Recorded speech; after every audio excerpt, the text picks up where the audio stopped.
Okay, I'm going to talk about how the specific chapter over teams and groups is applicable to me personally, especially with here and right now in my life. I play for the DB women's soccer team, and I think a lot of things in this class actually really applied to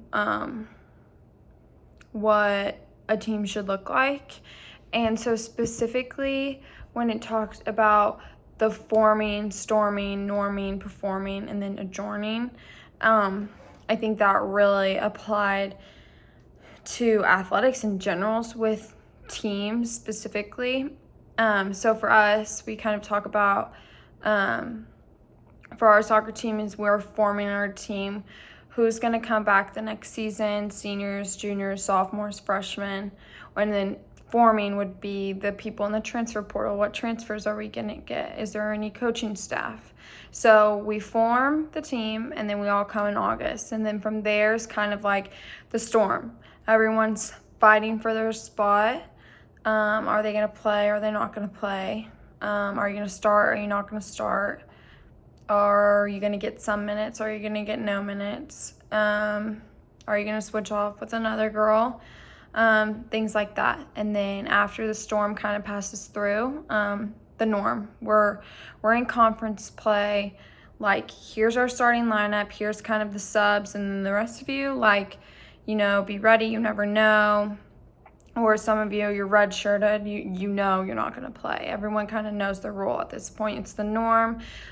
We need to all be on the same page because, we're competing. We got to get the job done. And then from the norm goes to performing, and this kind of happens towards the middle of conference, towards the end, and then into the tournament. You're performing at your best. Everyone has accepted their role. Everyone's on the same page. Everyone's performing. So that's kind of where that comes in. And so now I want to talk about another chapter that spoke on leadership.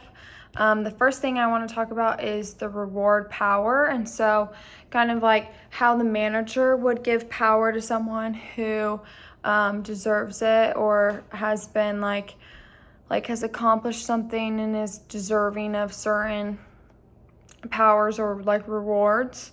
So for a coach, over time, you're rewarding an upperclassman for what they've done for the program on and off the field type of deal. And that type of leadership they've stepped into as an upperclassman. And then the coercive power, which is threats and punishments.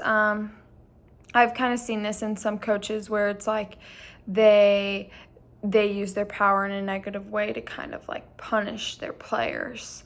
Or, some captains kind of step out of line and don't necessarily lead that well. All they're doing is really being on a power trip and punishing their other teammates and not really gaining the trust of them first. And then a third is the legitimate power, where this is the base of the power is anchored in this one person. They are the authority. And for me, where I'm at right now, that is definitely our coaches, our head coach, and then our assistant coach, and then our GAs, and then our captains, and then everyone else kind of files down below.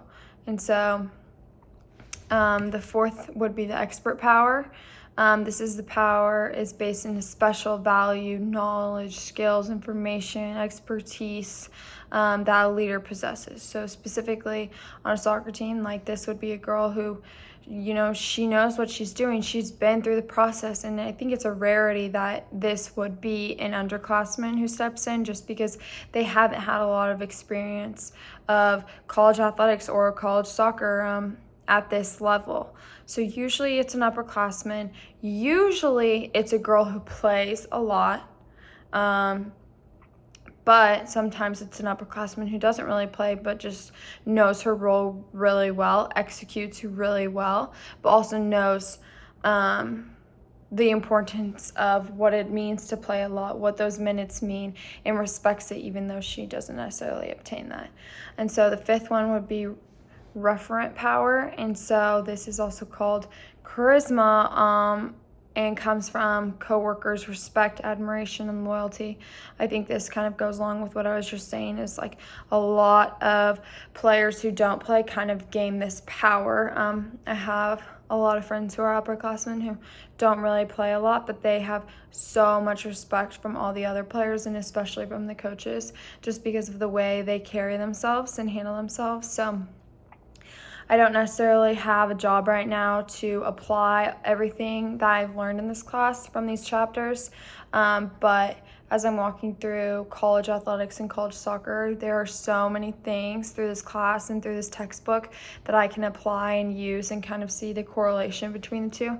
And these two, especially leadership and teams and groups, have brought clarity of like what should be happening in leadership and how should this forming and then the storm and the norm and the perform all happen, and what if it's not happening, how can we make this happen on our team. So I really enjoyed being in this class and being able to apply it to my specific life, and hopefully going into this next fall season for soccer I can apply even more.